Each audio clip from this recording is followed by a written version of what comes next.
이제 얼마 전에 예레미야 큐티를 했습니다. 어떻게 사명을 감당했길래 그런 눈물에 애가를 썼는지 예레미야에게서 부르심에 대해서 생각해 보겠습니다. 예레미야는 유다 역사상 최대 암흑기에 활동한 선지자입니다. 연약한 한 인간에 불과한 예레미야를 이스라엘 역사상 가장 큰 위기를 만났을 때 가장 힘있게 쓰신 분이에요. 그래서 오늘은 부르심에 대해서 생각을 해보겠습니다. 첫째로 말씀이 임해서 부르십니다. 1절서부터입니다. 베냐민 땅 아나돗의 제사장들 중 힐기야의 아들 예레미야의 말이라. 아몬의 아들 유다 왕 요시야가 다스린 지 13년에 여호와의 말씀이 예레미야에게 임하였고, 요시야의 아들 유다의 왕 여호야김 시대부터 요시야의 아들 유다의 왕 시드기야의 11년 말까지 곧 5월에 예루살렘이 사로잡혀 가기까지 임하니라. 여호와의 말씀이 내게 임하니라 이르시되. 말씀이 임했다가 지금 이제 3번이나 나옵니다. 이제 부르심의 첫 번째 자격은 말씀이 들리는 건 맞습니다. 이 아버지 힐기야 가문은 솔로몬에 의해 추방된 이 대제사장 아비아달의 가문으로 요즘 열왕기상에 우리 읽었죠. 그래서 결국 이 엘리의 가문인데요. 지금으로 말하면 이거 반역자 가문 아니겠습니까? 추방된 가문에서 대선지자가 그 예레미야가 그 나왔다는 것은 고라 자손처럼 내 하나님의 성전 문지기를 사모하지 않았을까 싶어요. 아주 악한 왕 므낫세 말기쯤에 그 20여 채 정도의 가옥이 있는 가난한 마을에 제사장 집안에서 출생한 그는 18세쯤에 이제 부르심을 받았습니다. 예레미야라는 이름은 여호와께서 높이시다, 세우시다, 던지시다라는 뜻이 있어요. 그에게 말씀이 임하기 시작한 때 처음에는 신실하게 응원해주는 요시야가 있었는데요. 후에는 핍박하는 여호야김이 있었고 박해의 그 절정인 시드기야가 있었어요. 높이시고 세우시는 것은 좋은데 그러기 위해서 던져져야 했어요. 그래서 더욱 슬픈 예레미야의 인생을 생각해 봅니다. 그렇게 박해의 절정에서 바벨론 포로로 다 보내고 예레미야는 남아있다가 예루살렘도 아니고 가지 않아야 될 애굽에 갔다가 동족인 자기 민족에게 살해를 당했습니다. 자기 민족을 위해서 평생 외쳤는데 자기 민족에게 죽임을 당했습니다.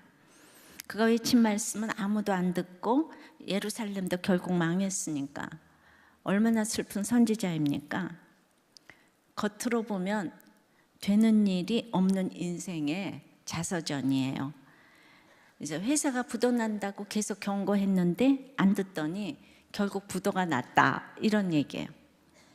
자, 이렇게 복음에 대해 친정아버지는 우호적이었는데 또 시아버지는 배타적이고 남편은 더 배타적이고 아들은 배타며 수십 제곱으로 배척을 하더니 결국은 망했더라, 지금 이 얘기를 하는 거예요. 그러니까 상대방의 태도에 따라서 내 복음이 진짜고 가짜고 결정되는 게 아니라는 거죠. 나는 예수 믿어서 요시야의 평강의 시대인지 시드기야의 핍박의 시대인지 아예 사로잡힌 망한 시대인지 생각해 보세요. 이때 백성들이 결국 바벨론으로 잡혀갔기 때문에 이스라엘은 망한다는 이야기가 핵심 메시지예요. 그래서 이 듣기 싫은 이야기를 하기 위해서 예레미야가 하나님의 말씀을 들었어요. 아니, 그에게 하나님의 말씀이 들렸어요.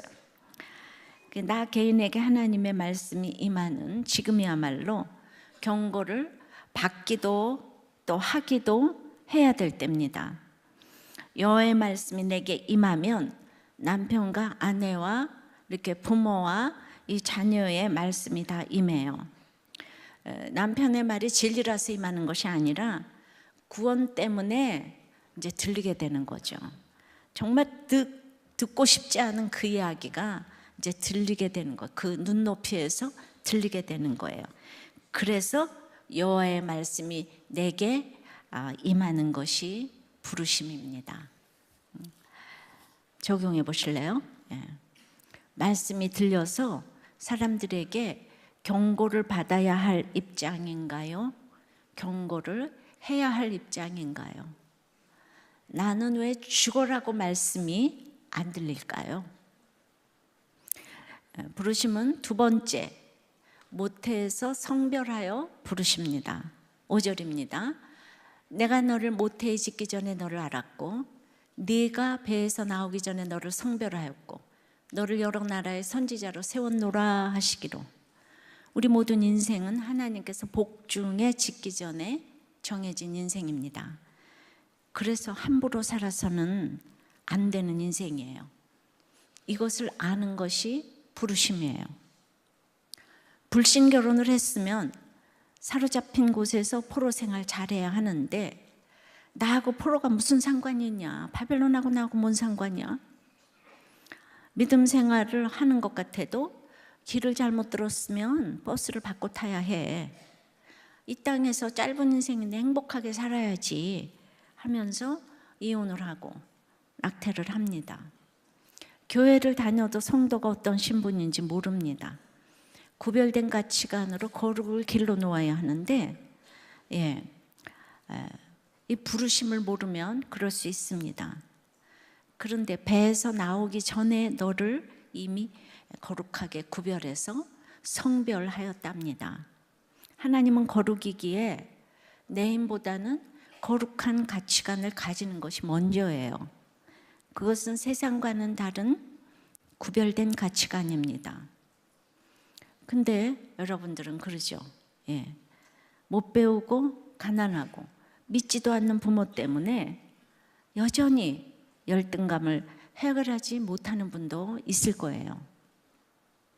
또 돈밖에 모르고 무식한 부모나 배우자 집안이라고 무시를 하면서 본인은 거룩을 위해 살아왔다고 생각하는 훌륭하신 모태신앙인들도 있어요. 그러니까 학생 때는 뭐든지 안 되는 이유는 부모 때문이고, 그리고 본인도 뛰어난 것이 없는데 또 부모도 별 볼 일이 없으면 뭐 인생이 원래 그런 거지 하면서 막 사는 경우가 많아요. 그걸 참 생각할 때 요새 이제 청소년의 문제가 많잖아요. 그래서 제일 중요한 건 부모가 기뻐야 하는데 사명도 기쁨도 없기 때문에 다 부모나 자식이나 똑같은 것 아닌가 싶어요. 그래서 문제아는 없고 문제 부모가 있다고 했습니다. 모든 것들을 다 갖추고 있는 건데도 집집마다 비밀이 있어요. 사연이 있어요. 그러면요, 아무리 겉으로 멀쩡하고 뭐 이쁘고 잘나고 해도 이 자존감이 낮아요. 그래서 어떤 사연 때문에 결혼도 자기 수준에 훨씬 미치지 못하는 사람을 택해서 오직 자기 사랑해 준다고 결혼을 하고, 그게 오래 가겠어요? 계속 힘들다고 또 이혼을 하고, 자신에 대한 기대치가 낮아서 다 막 살아요. 그런데 모태에서 짓기 전에 알았다고 하시는 분이 지금 하나님이시잖아요. 내가 너를 엄마 뱃속에 있기 전부터 알았대요. 그러니까 옳고 그름으로 판단하는 것이 이 세상에 뼛속 깊은 죄거든요. 우리는 나쁜 부모, 좋은 부모 없다고 했어요. 예수 믿게 해주는 부모가 최고라고 했어요. 그래서 구속사적인 시각이 중요한데, 그것이 바로 모태전부터 나를 아시는 이 하나님을 만나야 되는 거예요. 자, 그러면 내가 하나님의 자녀인 택자잖아요. 안 믿으면 불택자예요. 근데 이게 믿어져야 돼요. 그러면 이거 단순한데 내가 하나님의 자녀라는 거 믿어지면 이 신분이 대단한 거 아니겠어요? 근데 이게 안 믿어지기 때문에 이 난리를 치는 거예요. 계속 비교하고, 내가 창조주의 자녀인데, 그러니까 내가 또 구별된 인생을 산다고 잘난 척할 것도 없어요. 하나님이 나를 모태에 짓기 전부터 아셨는데 내가 뭘 또 거룩해서 내가 나를 구별했겠어요. 예레미야는 이스라엘이 아니라 전 세계 열방의 선지자로 세워졌어요. 그러니까 믿는 사람만 돌아오게 하는 것이 아니라 불신자에게도 선지자로 세워졌어요. 그래서 우리가 다 이렇게 저렇게 전해야 되는 거예요. 책도 전하고 방송도 전하고. 그러니까 이 순서로 내가 하나님을 알았으면 구별되어야 하고 선지자로 살아야 하는 거예요. 하나님께 부름을 받았다면 꼼짝 못하고 그 역할을 해야 합니다. 우리는 누군가에게 전하기 위해서 선지자로 부름을 이제 세움을 받은 인생이에요. 역할의 차이는 있겠지만 부르심에는 차이가 없다고 생각해요. 예. 그러니까 우리가 이제 이렇게 부르심 받는 거를 아프리카 선교 가고 신학교 가고 이런 것이 이제 아니라는 거예요. 그러니까 우리가 이제 이렇게 다 기뻐야 하는데 과연 여러분들이 이제 이렇게 기쁜가? 예. 부모가 기뻐야 애들도 기쁜 거예요. 그런데 모태로부터 성별했으니까 우리가 거룩하게 살아야 되는데 혼전 임신을 했다거나 막 어린 나이에 그런 것들이 아무리 부모가 그 다음에 교회에서 잘 섬겨도 이 아이에게는 자존감이 낮은 걸로 역사를 해가지고 이것이 이제 그게 성별하게 살지 못한 것에 그런 그 사연이 내려가는 게 있더라고요. 그러니까 이런 얘기를 이제 말씀을 통해서 들어야 되는 거예요. 뭐든지 정말 지나간 것은 고칠 수가 없는데 요새 이게 어느 나라 얘기인가 싶지만은 저는 이제 그렇게 거룩하게 잘 살아야 된다고 생각합니다. 저 또한 생각해 보면 어려서부터 성별하여 선지자로 세우신 것 같아요. 성별하여 세워지는 것이 끝없는 구별이기에 저에게 여러 가지 고난을 통해서 수많은 사건을 통해서 이제 성별해 가셨던 것 같아요. 우리 모두 모태에서부터 성별된 인생입니다. 그래서 생각도 행동도 언어도 구별되게 거룩하게 살아야 합니다. 지금 인구 절벽 시대가 도래했잖아요. 2명이 결혼했으면 2명은 낳아야지 그나마 유지가 되는데 우리나라 여성 1인당 출산율이 뭐 거의 이제 1.3인데 전 세계에서 최하위라고 하죠. 122조 원을 쏟아붓고도 서울은 특히 0.84에 불과하다는 거예요. 조금 있다가 나라가 없어질 일이 코앞에 다가왔습니다. 근데 우리도 교회는 개척 처음부터 정말 제가 무슨 뭐 교회 성장 프로 이런 거 아니고요. 그냥 개척 첫 주일은 아니지만 유아 세례를 거창하게 베풀었어요. 그런데 지금 매주일 유아 세례가 4-5명씩 되는 것이 기적 같지 않습니까? 이 시대에 인구 절벽의 대안은 무엇일까요? 이스라엘이 망하기 직전에 호세아 6장 1절에 오라 우리가 여호와께로 돌아가자. 여호와께서 우리를 찢으셨으나 도로낫게 하실 것이요 우리를 치셨으나 싸매어 주실 것임이라 했는데 하나님께로 말씀으로 돌아가는 것이 해법이 아니겠습니까? 그래서 이걸 지금 보여주시는 것 같아요. 적용해 보세요. 하나님의 자녀인 여러분은 함부로 살아서는 안 되는 인생인 것을 믿습니까? 아직도 이혼, 자살, 낙태, 불륜 이런 걸 생각하십니까? 여러분은 함부로 살아서는 안 되는 인생이에요. 3번째는 자원함보다 부르심이 먼저입니다. 6절입니다.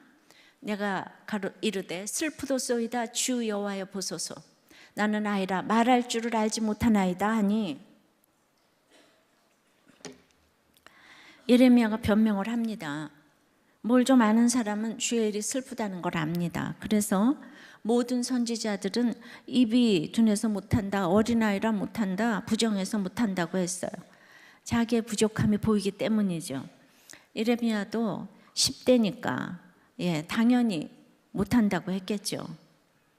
그러나 늘 말하듯이 예레미야도 키워가고 메시지도 키워가시는 거예요.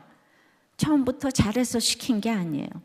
누구나 주 앞에서 아이고 어리고 연약합니다. 예. 근데 우리도 바빠서 못하고 돈이 없어서 못하고 과부라서 못하고 이유 많습니다. 저 또한 변명의 달인이었습니다.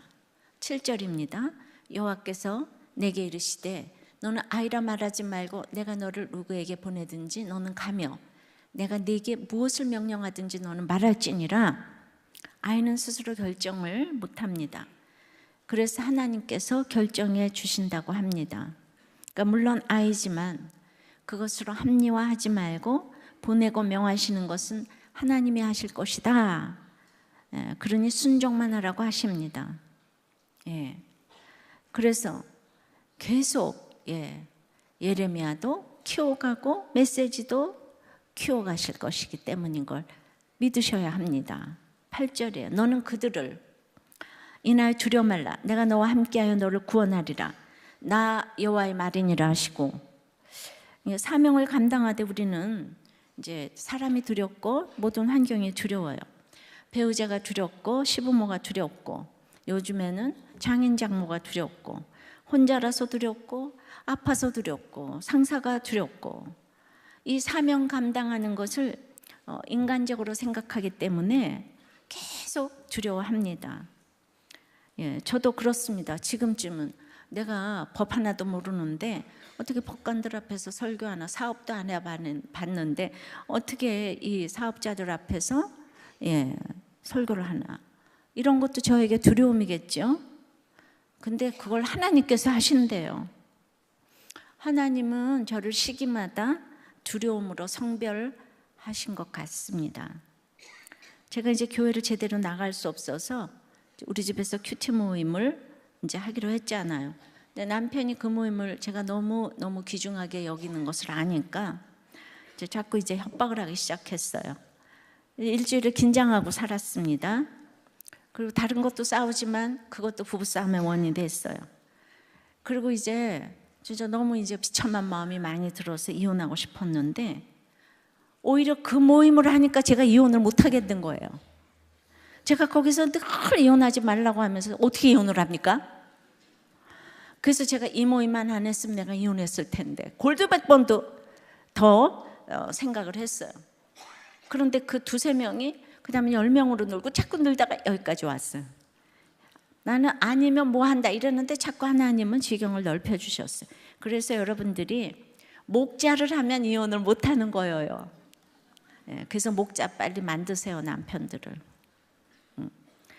핍박하는 남편 밑에서 물론 이것이 유익을 위해서 하는 건 아니에요. 이게 부르심이기 때문에 하는 거예요.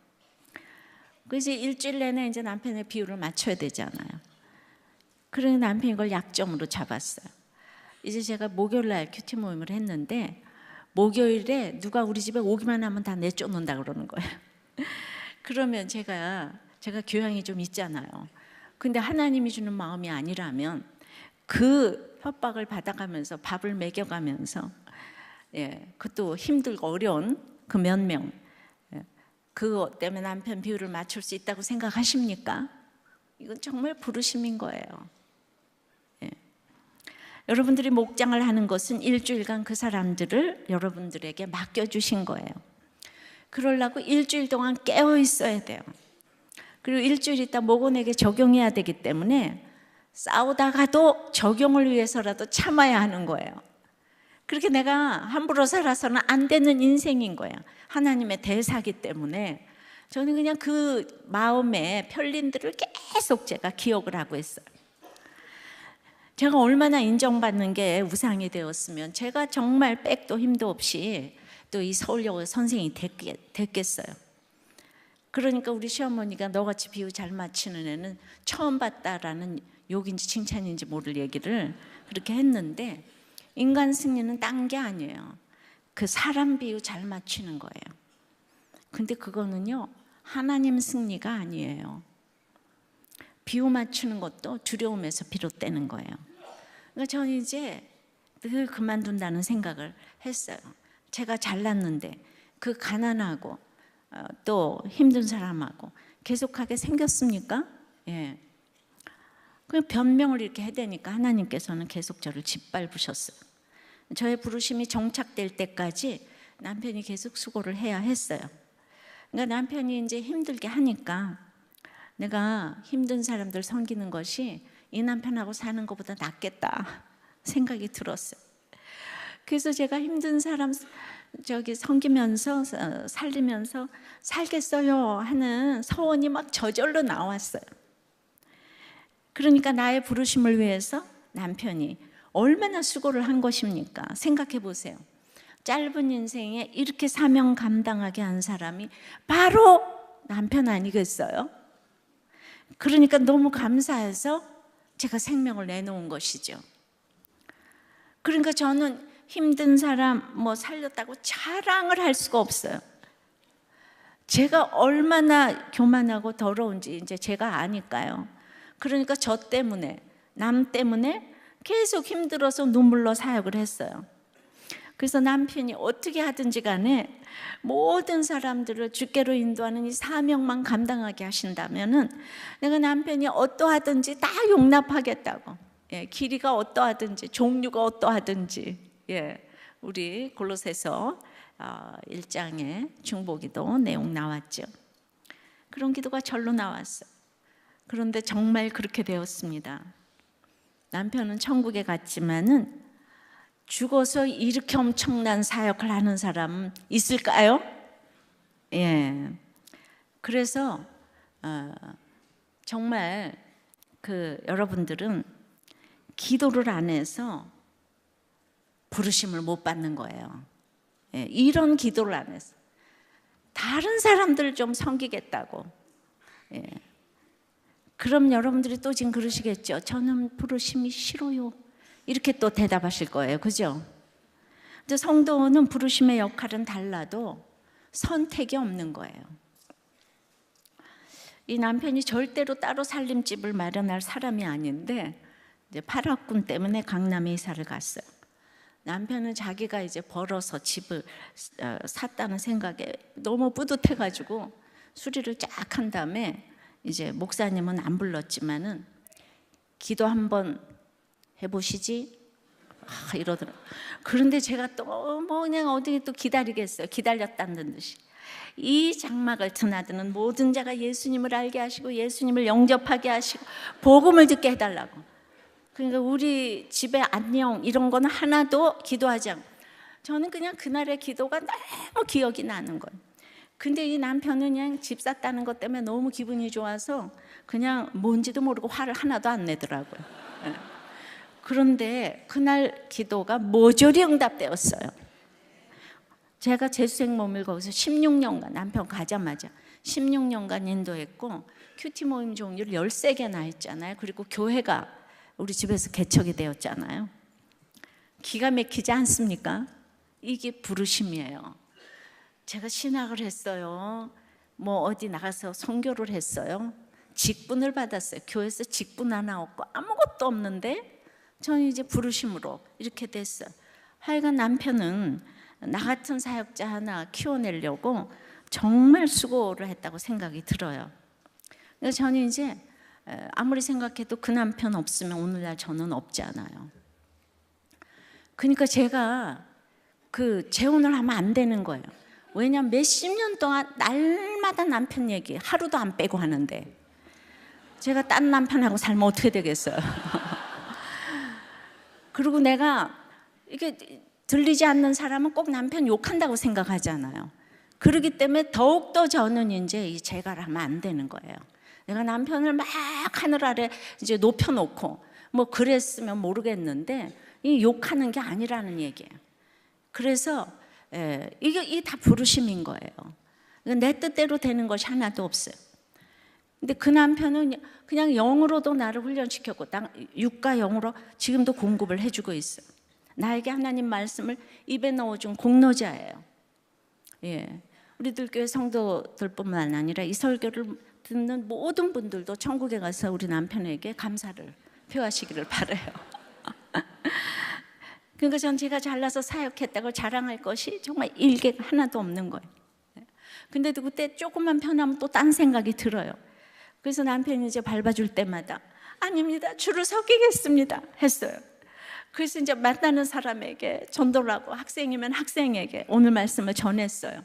그래서 말씀을 주셔서 힘든 일이 그날 약재료가 되어서 이제 모든 사람을 살리는 것을 경험을 하니까 아무리 화를 버럭 내고 나가도 하루 종일 기쁘게 사는 비결, 바로 이것이 부르심이에요. 어디 딴 데서 이렇게 자꾸 부르심 찾지 마세요. 그러니까 저는 정말 선지자로서의 자원함은 한계도 없는데 힘든 환경에서 말씀이 들리고 그것을 전하니까 다른 사람들이 살아나는 것이 저절로의 부르심이라고 생각합니다. 할렐루야. 잘 들으세요. 적용해 보세요. 여러분들의 힘든 환경이 다른 사람들을 주께로 인도하는 부르심인 것을 믿으세요. 네 번째는 하나님 말씀을 입에 두시는 것이에요. 부르심은. 9절에 여호와께서 그의 손을 내밀어 내 입에 대시며 여호와께서 내게 이르시되 보라 내가 내 말을 내 입에 두었노라. 그러니까 이제 이렇게 내가 심판 가운데 있으니까 이 심판의 메시지가 너무 잘 깨달아져요. 그러니 깨달아지니까 저한테 말씀을 입에 두셨어요. 성경을 알아서가 아니라 그때 죽게 생겼으니까 이 심판의 메시지가 들리는 거죠. 그러니까 죽게 생긴 사람은 새 신자부터 말씀이 들려요. 죽게 생기지 않는 사람은 15년을 댕겨도 안 들려요. 자, 그래서 이 십자가 복음이 이제 들리는 거예요, 제가. 그런데 아무 노력 안 해도 믿음이 하나도 없어도 이 도덕적인 설교, 윤리적인 설교, 성공 복음 너무 잘 들려요. 근데 십자가 복음은 십자가를 져보지 않으면 들리지 않는데 하나님은 십자가의 영광이 있다고 하니까 이 참 어려운 사역을 예레미야한테 맡겼다고 볼 수가 있는 거죠. 그러니까 이걸 민주주의가 좋은 게 아니에요. 다 좋은 게 아니에요. 민주주의는 다수결의 원칙에 의해서 하잖아요. 그래서 이제 대법원 다수결로 여호와의 증인이 거의 차지하고 있는 양심적 병역 거부에 대해서 무죄 판결을 내렸어요. 이것을 소수인권이라고 합니다. 이건 옳고 그름의 문제가 아니에요. 모든 사람들이 십자가를 져보지 않은 똑똑한 사람들이 이것을 소수인권이라고 이렇게 판결을 했어요. 그러나 우리 주님은 이 땅에서 질서에 순종하시느라고 세례 요한한테 세례 받으셨거든요. 인간이 돼지에게 세례 받는 거하고 비슷한 거예요. 그러니까 이런 모든 도덕과 윤리를 넘어서는 이 구속, 구원, 이 시각에 이르지 못했기 때문에 참 어려운 시대를 살고 있는 건 맞습니다. 내 입에 하나님의 말씀을 두신다고 합니다. 예레미야가 모든 사건이 지날 때마다 이게 좋았던 요시야 또 힘들게 했던 여호야김, 시드기야를 거치면서 그때마다 맞는 하나님의 말씀을 내게 두시는 것을 경험했기 때문에 이제 두려워하지 않을 수 있었어요. 부르심이란, 그다음에 사명이란 끊임없는 두려움과의 전쟁이지만 사건이 올 때마다 차근차근 하나님과의 관계를 다져가시고 하나님의 말씀을 내 입에 두는 것이 내가 두려워하지 않아야 될 근거입니다. 그러니까 제가 법조인 모임도 실업인 모임도 또 이혼, 아픈 환우, 암, 장례식 어떤 경우도 하나님의 말씀을 제 입에 두셨기 때문에 제 삶에 적용해서 말씀을 전할 수 있었어요.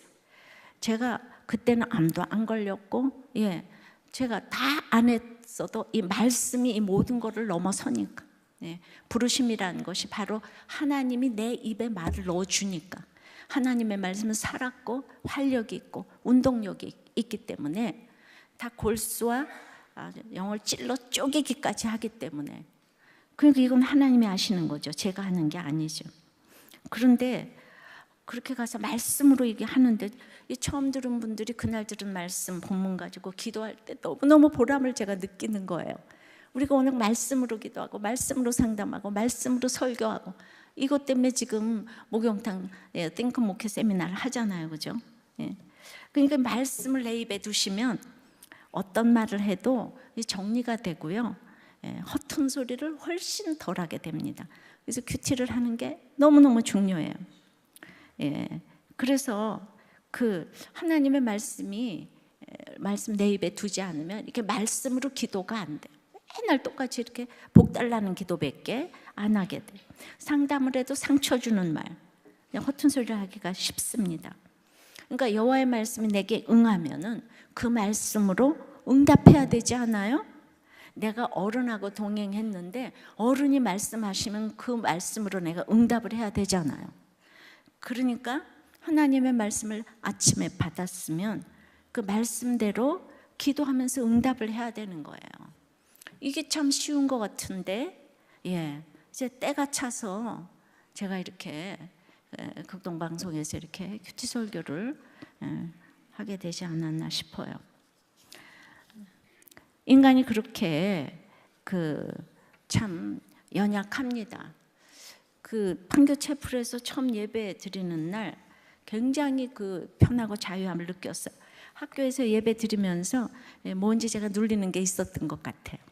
그래서 마음껏 정말 우리가 방언 기도도 하고 전하고 싶은 말을 전하면서 제가 감사의 많은 눈물을 흘렸던 것을 여러분들이 기억하실 것이에요. 인간이 그렇게 환경의 영향을 받아요. 환경에 따라서 정말 변합니다. 그래서 아무리 이렇게 얘기를 해도 부르심을 모르니까 안 되는 사람은 바벨론 포로로 보내실 수밖에 없고 붙잡혀 가게 하시는 것이 하나님의 사랑이에요. 그러니까 그렇게 이혼하지 말라 그래도 할 수 없이 바벨론 이혼으로 붙잡혀 가게 하시는 거예요. 저 정직하게 하라 그래도 안 하니까 부도로 사업이 망하게 하시는 거예요. 이게 사랑이에요. 사랑. 그래도 이 중에서 하나님의 말씀이 들리는 사람이 있어요. 그 들리는 사람을 데리고 가시면서 양육해 가시는 것이에요. 제가 늘 그래요. 세미나 할 때도 한 교회 이번에 말씀이 들리면 성공했다. 집회 갈 때마다 한 사람 오늘 들리면 성공했다. 여러분들 그거는요 산술적으로 맞아요. 제가 지금 9번 했는데 9번 할 때마다 한 교회만 나왔으면 지금 거창한 교회가 9개나 나왔으면 성공한 거죠.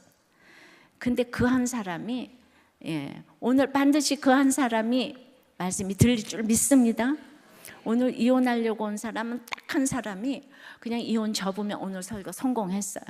그러니까 날마다 그 한 사람 때문에 제가 눈물을 흘려서 기도하고 설교를 하는 것입니다. 적용해 보세요. 여러분의 입은 하나님 말씀을 두었습니까? 세상 말을 두었습니까? 아니면 욕설을 두었습니까? 화통을 구워 드셨나요?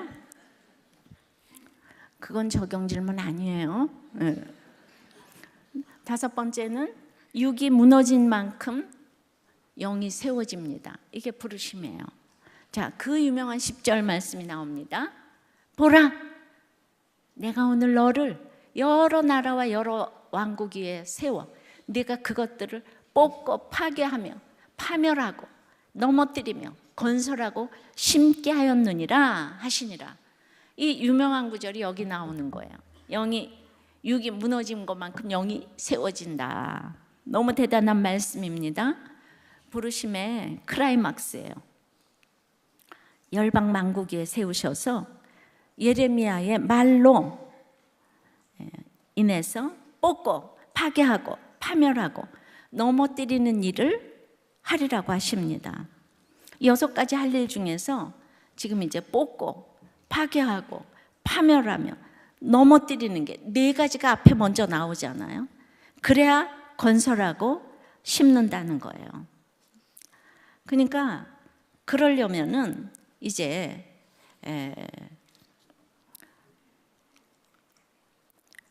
저기 뽑으려면은 뭘 해야지 되죠? 포크레인을 써야 되나요? 그죠? 철창으로 이제 부시고 이제 그냥 무찌르고 찌르는 것을 해야지 이제 새로운 가치관이 이제 심어지고 세워지는 거죠. 그러니까 먼저 부수는 역할이 건설하고 심는 것보다 훨씬 더 큰 역할인 거예요. 이건 신약에도 디모데후서 3장 16절에 모든 성경은 하나님의 감동으로 된 것으로 교훈과 책망과 바르게 함과 의로 교육하기에 유익하니. 모든 성경은요 위로하는 얘기가 없어요. 지금 뭐예요? 교훈과 책망과 바르게 함과 의로 교육함. 이거 다 야단 맞는 얘기 아니에요?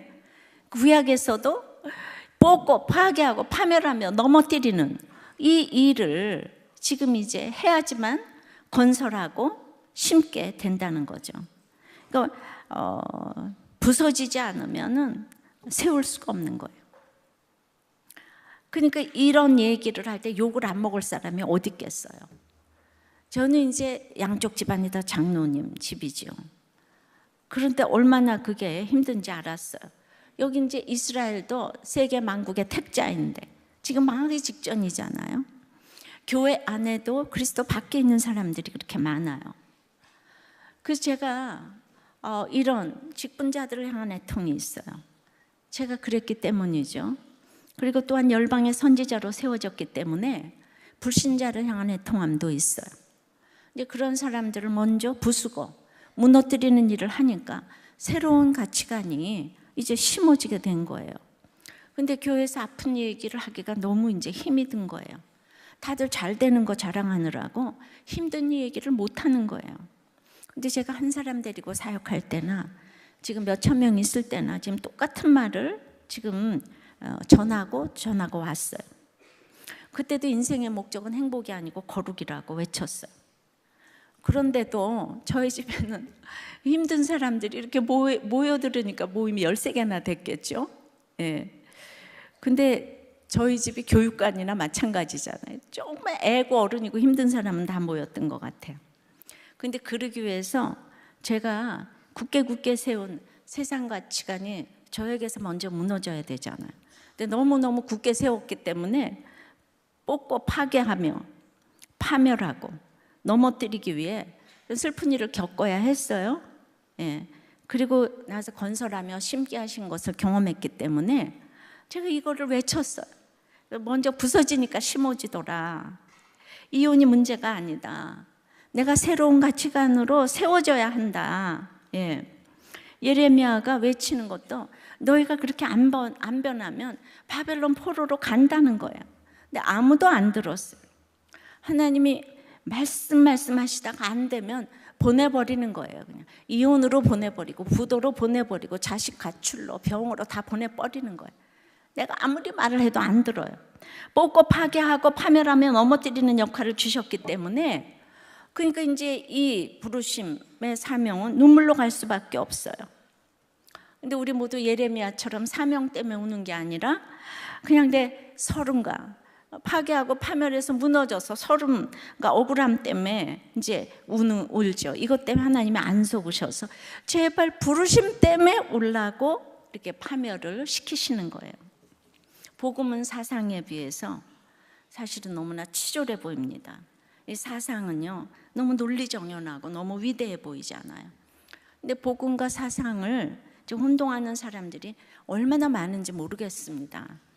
예, 우리들 교회도 이 비교도 안 되는 리차드 도킨스를 신봉하는 이제 목자 출신 집사님 계시잖아요. 그러니까 위대하게 보이는 사람들이 많아요. 거기에 비해 아브라함도 다윗도 거짓말하고 여자가 얻어들이고 너무 치졸합니다. 이까진 사람들은 다 이렇게 욕을 합니다. 오직 행위로 보고 옳고 그름을 따지는 사람들이 이 기가 막힌 복음의 세계를 어떻게 받아들일 수 있겠습니까? 예. 정말 무너져 보지 않은 사람은 이 부르심이 뭔지를 몰라요. 근데 우리나라도 이제 우리의 죄의 결과로 이게 이제 있어야 될 일로 지금 이제 이런 일들이 일어난다고 생각해요. 하나님 때문에 이렇게 잘 살게 됐는데 지금 전부 하나님을 향해서 돌을 던지고 있잖아요. 그리고 여러분들은 이렇게 무너졌는데도 불구하고 아직도 사람을 차별하고 이제 무시하는 그 악들이 저에게도 여러분들에게 남아있는 거예요. 심판의 메시지를 외치는 이 선지자 역할을 한다는 것은 쉬운 일이 아닙니다. 이렇게 1장부터 부르심을 받아서 40년 동안 외쳤는데 드디어 아무도 안 듣다가 예루살렘이 회파되고 포로로 갔다는 거예요. 자, 그렇게 이제 포로로 가면 예레미야가 그렇게 내 말 안 듣더니 쌤통이다 그러시겠어요? 이때 또 가장 슬퍼하는 사람이 예레미야인 거예요. 너 잘 될 거다, 뭐 잘 벌 거다 이런 말만 해주던 사람은 내가 망하고 나면 아무것도 못하고 다 먼저 널브러져 있어. 나 장차 당할 환난, 파괴하고 무너뜨리는 게 축복이다 외쳐준 사람은 내가 망할 때 찾아와서 같이 슬퍼하며 울어주는 거예요. 얼마나 예레미야가 슬퍼하는지 예레미야 애가를 5장이나 썼어. 대신 못 깨닫는 백성 대신 예레미야가 회개하지 않아요. 우리가 부르심 받은 사람은 끝까지 이렇게 회개하고 갈 것밖에 없어요. 괜히 예레미야가 눈물의 선지자가 아니라 다 이 땅에서 오래 살 줄 알고 잘 먹고 잘 사는 사람에게 뽑고 파괴하고 파멸하며 넘어뜨리며의 이야기를 해야 되니까 허리를 동요매고 가서 해야 되니까 이게 얼마나 고난이에요. 저랑 잘 지내다가도 순전히 예수 믿어라, 큐티해라, 파멸하는 것이 축복이다 하면 그때부터 저를 미워하는 사람이 한두 사람이 아니에요. 그 누가 그거 안 미워하겠습니까? 근데 복음을 전하면서 여러분들이 욕 한 번 안 들었다면 여러분들은 제대로 된 복음을 한 번도 안 전했다는 뜻이에요. 저는 시장에 가도 미장원에 가도 병원에 온 산모에게조차 저는 이러고 저러고 살았다고 다 이야기를 했어요. 병원 그거 안 되라고 하는 얘기죠. 사람들은 원장 욕하는 걸로 듣잖아요. 근데 난 여기서 살아났다 그랬는데도 우리 병원이 잘 됐어요, 여러분. 예, 우리 차바람 집사가 맨날 간증해도 그분은 최고이직 원장으로 올라갔어요. 하나님은 지금 우리들 교회를 통해서 보여주고 싶으신 게 많은 것 같아요. 사실 그렇게 그때부터 했기 때문에 이렇게 지금 우리들 교회를 할 수 있는 비결이 된 게 아닌가 생각해요.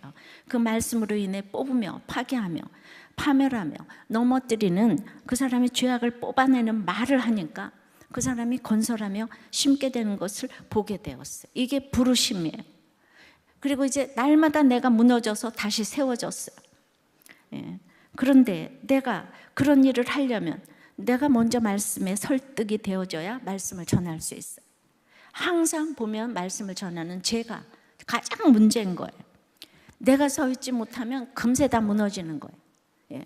그래서 정말 우리들 교회 후임은 너무너무 중요하지 않아요? 예, 정말 본인이 설득이 안 되고 세워져 있지 않으면 여러분들도 금세 또 설득이 안 되고 뽑는 일을 못하는 거예요.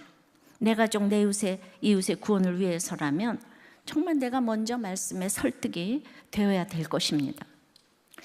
적용을 좀 해보세요. 여러분들의 이 육은 얼마나 무너져서 영이 세워졌습니까? 몇 프로 세워졌는지 한 프로테이지로 얘기해 보세요. 그리고 여러분의 무너짐에서 얼마나 죄악을 뽑아내셨습니까? 아직도 나는 죄 없다 이것만 부르짖고 계세요? 무너짐은 오직 죄를 뽑아내라고 주신 거예요. 그런데 계속 이제 다른 길을 이제 찾는 거죠. 이혼의 길, 뭐 가출할 길, 돈 빌릴 길, 부도 낼 길.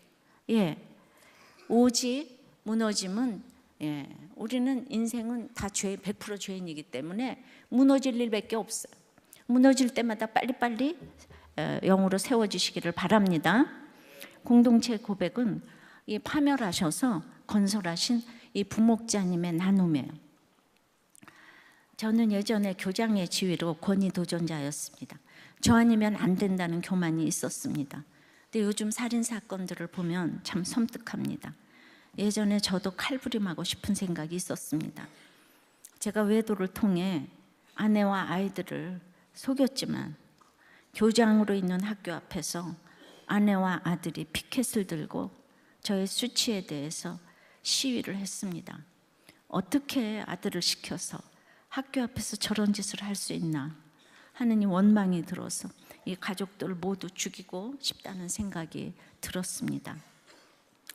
그렇게 해서 이 해석이 안 될 때 우리들 교회에 왔는데 그날 룻기 말씀을 설교하셨는데 이게 듣고 나서 하염없이 눈물을 흘리고 그렇게 해석이 안 되던 인생에서 제 죄를 봤다고 해요. 그래서 이제 눈물 골짜기를 지나서 이제 재혼하여 거룩한 삶을 살고 있다고 했습니다. 정말 이분이야말로 뽑고 파괴하고 파멸하고 넘어뜨리는 일을 지금 겪으셨죠? 여러분들은 뽑는 것만 지금 겪고 계세요? 거기다 파괴, 파멸에 넘어뜨리는 것까지 4단계까지 가셔야 되는데, 그래서 건설하고 심지를 못해요. 자꾸 오뚜기처럼 도로아몽. 예. 그래서 이분이 이렇게 무너졌지만 심게 하신 것을 경험했기 때문에 지금은 예배를 사모하는 쪽으로 소망이 이제 바뀌었다고 그래요. 이제 가끔 간증할 때는 이제 여기서 성도들이 눈물이 올라오긴 하지만 아직도 저는 주변 사람들에게 샘물을 주는 역할을 못하고 있다고 이렇게 나눔을 했어요. 그래서 아내하고 재혼하면서 아내를 교회로 인도했는데 이분이 우리도 교회 오셔서 재혼을 하셨어요. 그런데 이제 처음 믿으니까 공동체 안 나오면 결혼 못 하겠다고 아내에게 이야기했는데 지금은 이제 아내랑 같이 나오고, 그러니까 모두의 구원을 위해서 이분이 사명 때문에 가는데 다 어렵고 힘들다, 뭐 매제도 안 되고 말씀 전하기가 두렵다, 이런 걸 주로 이렇게 나누시더라고요. 근데 몇 주 전 장인 장례식에서 말씀에 적용을 하니 나누어진 처가댁 식구들이 회복이 되었습니다. 그래서 하루 일과가 버스 운전으로 일정하니 권위에 도전할 것도 없고 이 성전 문지기의 삶이 기다려지고 예배 시간만 기다려지곤 하신다는 거예요. 이게 축복 아니겠습니까? 버스 운전을 하시던 택시기사를 하시던 하나님을 기쁘시게 하면 그게 부르심인 거예요. 근데 내 자존심 때문에 교장이 어떻게 기사를 해? 이거는 하나님이 이제 속지 않으시는 거죠. 참으로 이분의 나눔을 보면서 고라 자손이 생각나고 기브온 족속이 생각났어요. 나무 패고 물 깃고 내 하나님의 성전의 문지기의 복은 이렇게나 돼야 누리시는 것 같아요. 우리 이런 간증을 들으면서 우리의 고난을 통과하면서 다른 사람의 셈이 돼야 될 줄 믿습니다. 말씀을 맺겠어요. 그러니까 부르심은 말씀이 임해서 부르실 때 그 말씀을 들어야 되는 거예요. 모태에서부터 성별하여 부르신다고 그랬어요. 함부로 살아서는 안 되는 인생입니다. 자원함보다 부르심이 먼저예요. 힘든 환경에서 신학하고 회사에는 사표 던지고 또 이혼하고, 이게 부르심이 아니에요. 이혼해서 선교 간다고요? 아니라고요. 하나님 말씀을 내 입에 두는 게 부르심이에요.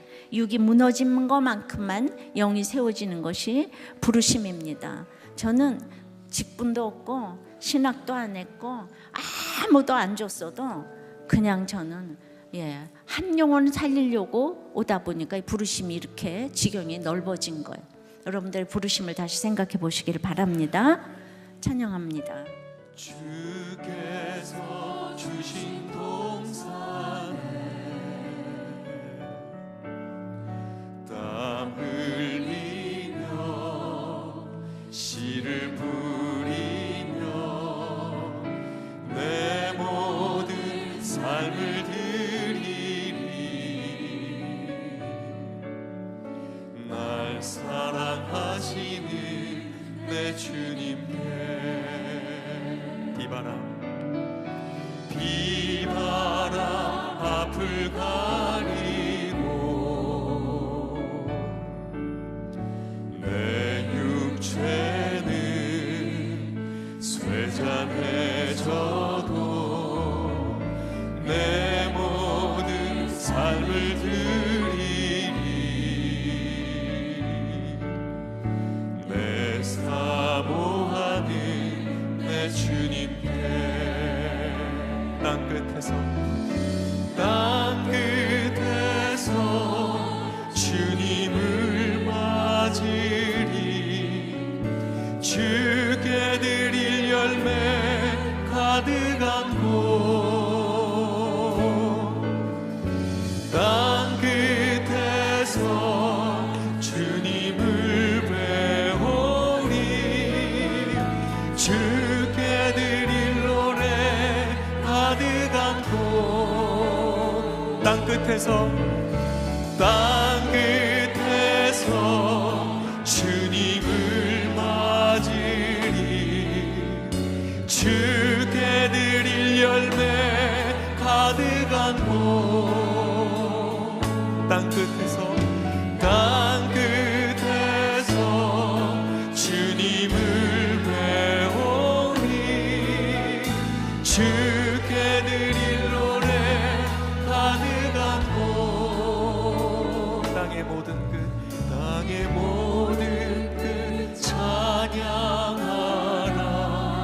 주님 오실 길 예비하라. 주님 오실 길 예비하라.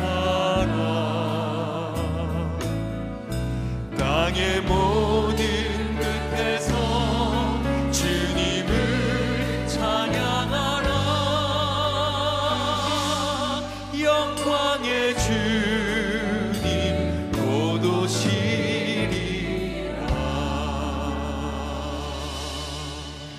무너진 곳에서 다른 사람들을 섬겨야겠다는 이 부르심을 좀 듣게 해달라고 기도하시겠어요?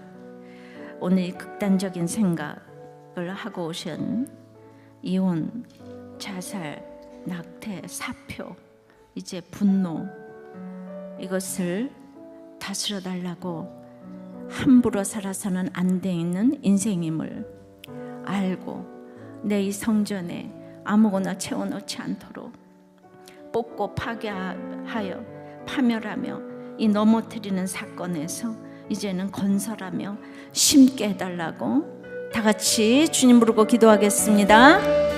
주님, 부르심에 대해서 말씀을 들었습니다. 생각해보면 그 힘든 사건을 통해서 하나님의 말씀이 들린 것은 부르심이었고 또 주님의 정말 사랑의 부르심이었습니다. 그 힘든 사건에서 사랑할 수 있는 마음을 주신 것은 바로 부르심인 것을 이제 알게 되었습니다. 사랑할 수 없는 사람을 사랑하게 되니 주님은 제 입에 말씀을 두셨습니다. 때마다 내가 뭘 하겠다고 하는 자원함이 아니고 부르심이 먼저인 것이 바로 내 힘든 사건마다 말씀으로 해석이 되어서 그것을 제 입에 두시고 그것을 전하니 다른 사람들이 살아나는 것, 바로 이것이 부르심의 사명이 아닌가 생각을 합니다. 제가 너무나도 견고하게 세워진 육의 가치관이 너무나도 튼튼하여서 저를 뽑고 파괴하고 파멸하며 무너뜨리시는 일을 하실 수밖에 없었던 주님을 생각하며 정말 제 옆에서 저를 건설하고 심게 하기 위해서 수고한 그 식구들을 생각하며 그래서 제 생명을 드려도 아깝지 않다는 생각으로 이 구원을 위해서 이제 기도를 했습니다. 그런데 너무나 아직도 무너져야 될 이 세상 가치관이 제게 있는 것이 너무 슬프고 애통이 됩니다. 날마다 두렵고 떨리고 이제 늘 제가 말씀에 설득이 잘 되어져서 그렇게 이제 뽑고 파멸하고 파괴하고 넘어뜨리는 이 메시지를 전해야 여러분들이 이제 신고 건설하게 될 터인데 주님, 여러분들이 설득이 되어지는 메시지를 전할 수 있게 도와주시고 여러분들도 가서 설득이 되어지는 이 메시지를 전할 수 있도록 주님 부르심을 삶에서 잘 아버지 받고 그것을 나가서 전하는 부르심이 될 수 있도록 은혜를 내려 주시옵소서.